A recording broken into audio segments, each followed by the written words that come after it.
Saint পল cathedral. লন্ডনের আকাশে ছড়িয়ে থাকা সেন্ট পল ক্যাথেড্রাল শুধুমাত্র একটি গির্জা নয়, এটি ইতিহাস, শিল্প এবং স্থাপত্যের একটি মহাকাব্যিক প্রকাশ। ইংল্যান্ডের রাজধানী লন্ডনের একটি গুরুত্বপূর্ণ স্থাপত্য কীর্তি হিসাবে পরিচিত এই ক্যাথেড্রালটির প্রতিটি ইট, প্রতিটি ভাস্কর্য এবং প্রতিটি ছবি এক একটি অনন্য গল্প বলে। সেন্ট পল ক্যাথেড্রাল। আনুষ্ঠানিকভাবে সেন্ট পল ক্যাথেড্রালটি সিটি অফ লন্ডনের সর্বোচ্চ স্থানে লুডগেট হিলে অবস্থিত।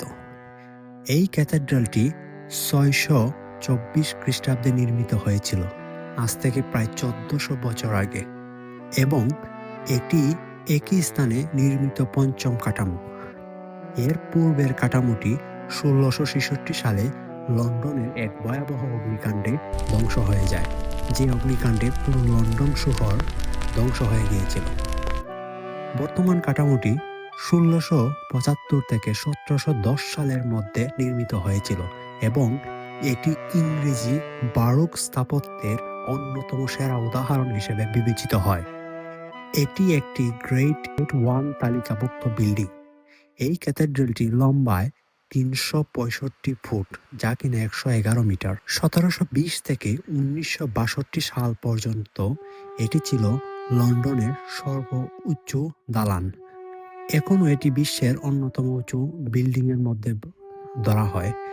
সেন্ট পলস যুক্তরাজ্যের দ্বিতীয় বৃহত্তম গির্জা, যা প্রথমটি অবস্থিত লিভারপুলে।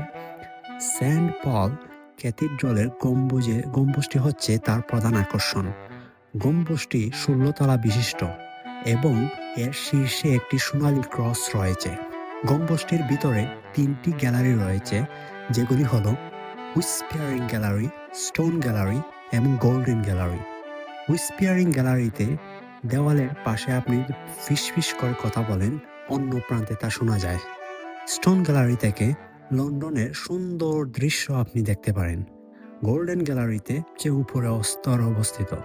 সেন্ট পল ক্যাথেড্রাল অনেক ঐতিহাসিক ঘটনার সাক্ষী।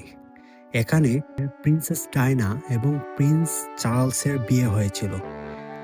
সেন্ট পল ক্যাথেড্রাল একটি জনপ্রিয় পর্যটন কেন্দ্র এবং লন্ডনের একটি পর্যটকদের প্রধান আকর্ষণ হিসেবে ধরা হয়। প্রতি বছর কয়েক মিলিয়ন মানুষ এই ক্যাথেড্রালটি ভিজিট করতে আসে।